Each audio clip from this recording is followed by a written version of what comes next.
কোনো কিছুই অবশিষ্ট নেই। মোট ছয়টি ফ্লোর এখানে। আমরা এই মুহূর্তে রয়েছি তৃতীয় ফ্লোরে। এই তৃতীয় ফ্লোর পর্যন্ত আমরা আপনাদেরকে দেখাচ্ছিলাম যে প্রায় প্রত্যেকটি ফ্লোরেই কিন্তু হামলার যে চিহ্ন সেটা কিন্তু আমরা দেখছিলাম। ইনকলাব মঞ্চের মুখপাত্র শরীফ ওসমান হাদির মৃত্যুকে কেন্দ্র করে আজকে আপনারা দেখেছেন যে রাতভর ডেইলি স্টার এবং প্রথম আলোর কার্যালয় এবং একই সঙ্গে ধানমন্ডি 32-এ কিন্তু আবারও বিক্ষুব্ধ জনতারা ভাঙচুর করে, অগ্নিসংযোগ করে এবং একই সাথে যেটি হয়েছে যে ধানমন্ডি 32-এ যে সাংস্কৃতিক একটি কেন্দ্র রয়েছে ছায়ানট, সেই ছায়ানটেও কিন্তু ভাঙচুর করা হয়েছে।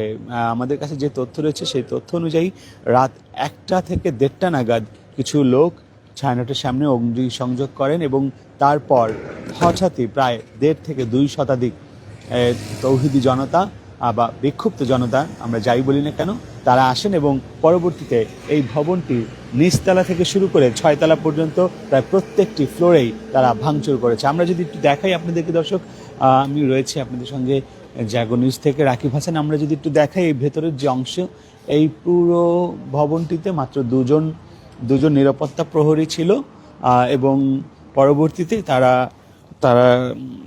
এখান থেকে চলে যায়, অর্থাৎ তারা নিরাপদ স্থানে যায় এবং এই ভবনের যে দেয়ালে বিভিন্ন যে শিল্পকর্ম যেগুলো ছিল এবং একই সঙ্গে এই নিচতলার যে ভবনে যেসব আলমারি ছিল, প্রায় প্রত্যেকটি আলমারি এবং খাট, আলমারি এবং যেসব জিনিসপত্র ছিল এবং আমরা একই সঙ্গে দেখছি যে সঙ্গীতের যে হারমোনিয়াম যে রয়েছে সেটিও কিন্তু ভাঙা হয়েছে।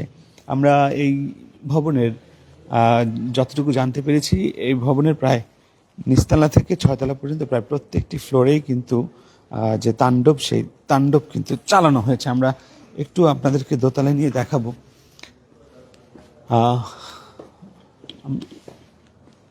আপনারা দেখছেন যে বিভিন্ন রকমের যে শিল্পকর্ম রয়েছে, বিভিন্ন বই রয়েছে,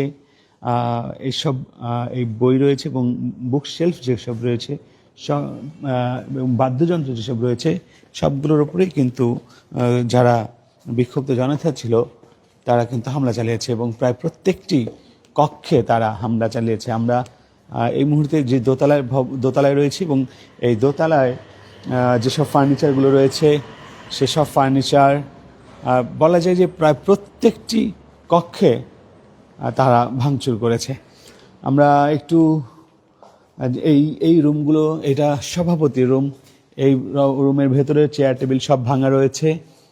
পাশাপাশি এখানেও আমি দেখতে পাচ্ছি এখানেও একটি হারমোনিয়াম রয়েছে যেটি কিনা ভেঙে ফেলা হয়েছে। আপনারা যদি দেখেন যে গান, আপনারা জানেন যে ছায়ানট খুবই প্রসিদ্ধ এবং প্রখ্যাত, এর একটি খ্যাতি রয়েছে বাংলাদেশের শিল্প সাহিত্যে, এর একটি অবদান রয়েছে এবং এখান থেকে কিন্তু বাংলাদেশের অনেক শিল্প চর্চা এবং বড় বড় শিল্পীর জন্ম হয়েছে কিন্তু এই ছায়ানট থেকে। আমরা যদি দেখাই যে এটি সাধারণ সম্পাদকের রুম এবং এই রুমের যে বুক শেলফ রয়েছে, পাশাপাশি চেয়ার টেবিল বই খাতা সব কিন্তু একবারে লণ্ডভণ্ড করে দেওয়া হয়েছে।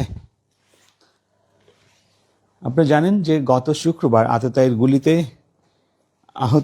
গুরুতর আহত হয়ে ঢাকা মেডিকেলে চিকিৎসা নিচ্ছিলেন।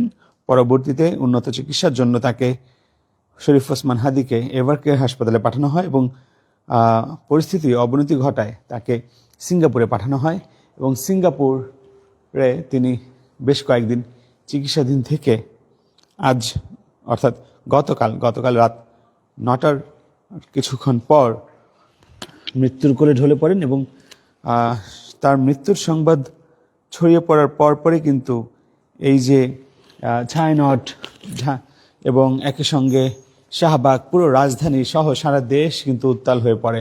আমরা এই যে ভবনের এই রুমটি দেখছি, এটি একটি অফিস কক্ষ। এই অফিস কক্ষের ভেতরেও কিন্তু আমরা দেখছি যে সব কিছু একেবারে লণ্ডভণ্ড করে ফেলে রাখা হয়েছে। আপনারা জানেন যে এখানে হাজার হাজার শিক্ষার্থী এখানে বিভিন্ন শিল্পকর্ম তারা করে থাকেন এবং এখান থেকে কিন্তু বাংলাদেশের বড় বড় শিল্পীর কিন্তু জন্ম হয়েছে এই ভবন থেকে, এই ছায়ানট থেকে। আমরা পুরো ছায়ানটের প্রায় প্রত্যেকটি দেয়ালের কাচ, জানালার কাচ আমরা দেখছি যে ভাঙা। টেবিল, চেয়ার, আলমারি, ফ্রিজ, বই, খাতা যা কিছু রয়েছে প্রায় প্রত্যেকটি স্থানেই কিন্তু ভাঙচুরের যে চিহ্ন সেটি কিন্তু আমরা দেখতে পাচ্ছি। পাশাপাশি আমরা দেখছি যে এই যে ফ্রিজে রাখা খাবার ছিল, সেই খাবারও কিন্তু আমরা দেখছি যে তারা ফেলে দিয়েছে। আমরা যদি দেখি যে এইখানে খাবার আমরা দেখছি যে ফেলে দেওয়া হয়েছে, ফ্রিজের মধ্যে খাবার রয়েছে সেগুলো ফেলে দেওয়া হয়েছে। বই, খাতা, কাগজপত্র, চেয়ার, টেবিল এমন কোনো কিছুই অবশিষ্ট নেই যেটি কিনা এখানে অবশিষ্ট রয়েছে। কফি মেশিনটিকে ভেঙে ফেলা হয়েছে। আমরা ভেতরে আর না যাই। পুরো 6তলা ভবনের প্রায় প্রত্যেকটি ফ্লোর কিন্তু এভাবে তছনছ করে ফেলা হয়েছে। আমরা একটু তৃতীয় ফ্লোরে আমরা একটু যাব এবং তৃতীয় ফ্লোরের অবস্থা কি সেটি আমরা দেখব। এবং আমরা যতটুকু জানতে পেরেছি যে ঘটনার পর আইনশৃঙ্খলা বাহিনী আসেন এবং এই মুহূর্তে ভবনটি আইনশৃঙ্খলা বাহিনীর নিয়ন্ত্রণে রয়েছে। আমরা একটু এই ভবনের 3 তলায় আমরা যাব এবং 3 তলার যে পরিস্থিতি আমরা সেটি দেখানোর চেষ্টা করব। ভবনটির 3 তলাতে বিভিন্ন যারা সঙ্গীত নিয়ে সঙ্গীত শেখেন, যারা চিত্রাঙ্কন বা নৃত্য, আমরা দেখছি এই যে ক্লাসরুমটি এখানে খুব সম্ভবত হয়তো গানের কোনো ক্লাস হতো। আমরা দেখছি যে এখানেও একটি হারমোনিয়াম, তবলা রয়েছে এবং সেগুলো ভেঙে ফেলা হয়েছে এবং এই এই রুমের মধ্যে যে সকল আলমিরা ছিল সেগুলো কিন্তু ভেঙে ফেলা হয়েছে। অর্থাৎ এই ভবনের এমন কোনো কিছুই অবশিষ্ট নেই। পাশাপাশি এই রুমের মধ্যে কিন্তু অগ্নিসংযোগের ঘটনাও ঘটেছে বলে আমরা দেখতে পাচ্ছি। আমরা দেখছি যে এখানে হারমোনিয়াম, তবলা কিন্তু আগুনে পুরো ভূষীভূত করে দেওয়া হয়েছে। পুরো রুম থেকে এই মুহূর্তে আগুনের যে লেলিহান শিখা বা এই যে ছাই, সেই ছাই কিন্তু আমরা দেখতে পাচ্ছি। পুরে সব অঙ্গার হয়ে রয়েছে। এটি একটি তবলা এবং এই তবলাটি আমরা দেখছি যে এই তবলাটি এই মুহূর্তে পুরোপুরি ভূষীভূত করে দেওয়া হয়েছে। আমরা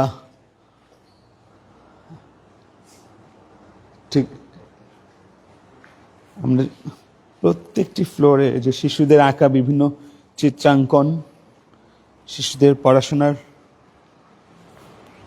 টেবিল, চেয়ার, প্রায় প্রত্যেকটি স্থানেই কিন্তু যে হামলার যে ক্ষতচিহ্ন সেটা কিন্তু আমরা দেখতে পাচ্ছি। আমরা এই একটি রুম দেখছি, এখানেও যে শিল্পকর্ম রয়েছে সেই শিল্পকর্মের ওপরে আঘাত করা হয়েছে, ছিঁড়ে ফেলা হয়েছে। টেবিল, চেয়ার সব কিছু, অর্থাৎ কোনো কিছুই অবশিষ্ট নেই। কোনো কিছুই অবশিষ্ট নেই। মোট ছয়টি ফ্লোর এখানে। আমরা এই মুহূর্তে রয়েছি তৃতীয় ফ্লোরে। এই তৃতীয় ফ্লোর পর্যন্ত আমরা আপনাদেরকে দেখাচ্ছিলাম যে প্রায় প্রত্যেকটি ফ্লোরেই কিন্তু হামলার যে চিহ্ন সেটা কিন্তু আমরা দেখছিলাম। আমরা একটু 4তলায় ফ্লোরে যাব এবং সেখানে দেখার চেষ্টা করব যে 4তলার ফ্লোরের কি পরিস্থিতি সেটি একটু আমরা দেখানোর চেষ্টা করব। 4তলা খুব সম্ভবত বাচ্চাদের ক্লাসরুম, যেখানে বাচ্চারা গান, চিত্রাঙ্কন, আবৃত্তি, নৃত্যকলা সহ শিল্পকলার প্রায় প্রত্যেকটি মাধ্যম কিন্তু এই ছায়ানটে ছিল এবং এখানে বাচ্চারা আমরা এই রুমটি দেখছি, এই রুমেও অগ্নিসংযোগের ঘটনা ঘটেছে, ভাঙচুরের ঘটনা ঘটেছে। আমরা দেখছি তবলা এবং হারমোনিয়াম, আমরা এখানে দেখছি অগ্নিসংযোগের ঘটনা ঘটেছে। বাচ্চাদের যে চিত্রাঙ্কন, এই চিত্রাঙ্কনটুকু অক্ষত রয়েছে এখন পর্যন্ত। তবে তবে এটি হচ্ছে বাচ্চাদের গানের ক্লাস। এটি বাচ্চাদের গানের ক্লাস আমরা দেখছি। এটি পঞ্চম বিভাগ এবং গ শ্রেণীর। আমরা দেখছি যে এই বাচ্চাদের এই গানের ক্লাসরুমেও কিন্তু প্রত্যেকটি হারমোনিয়াম, তবলা সব কিছু ওলট পালট করে রাখা হয়েছে, ভেঙে ফেলা হয়েছে, লণ্ডভণ্ড করে দেয়া হয়েছে।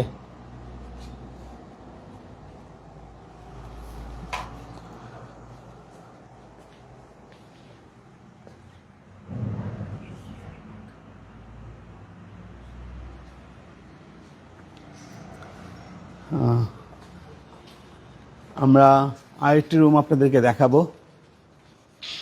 এই রুমটিতে এটিও একটি গানের রুম মনে হচ্ছে এবং এখানেও কিন্তু একই অবস্থা, অর্থাৎ প্রায় প্রত্যেকটি ক্লাসরুমেই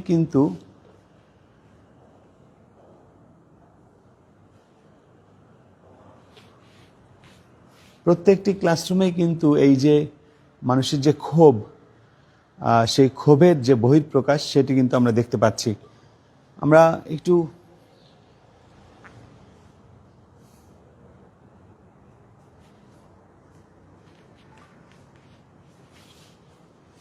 আমরা যেটি বলছিলাম, এখানে একটি তানপুরা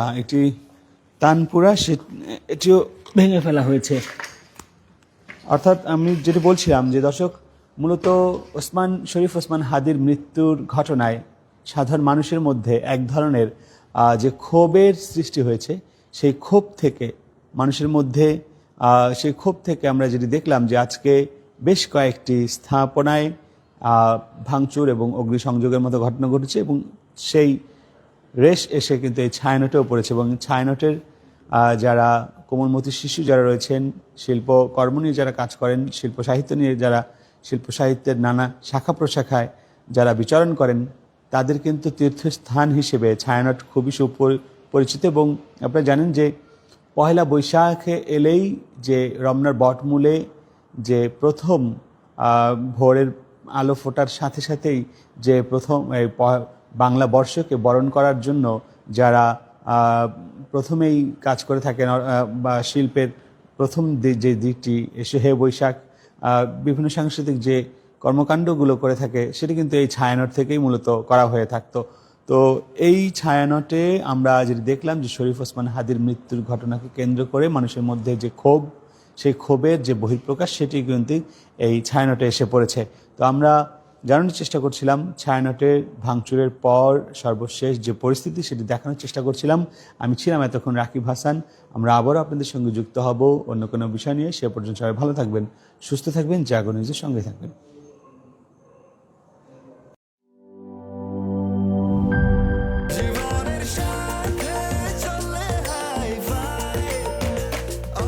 স্বাস্থ্যকর অল টাইম, সব সময় অল টাইম হেলদি লাইফ।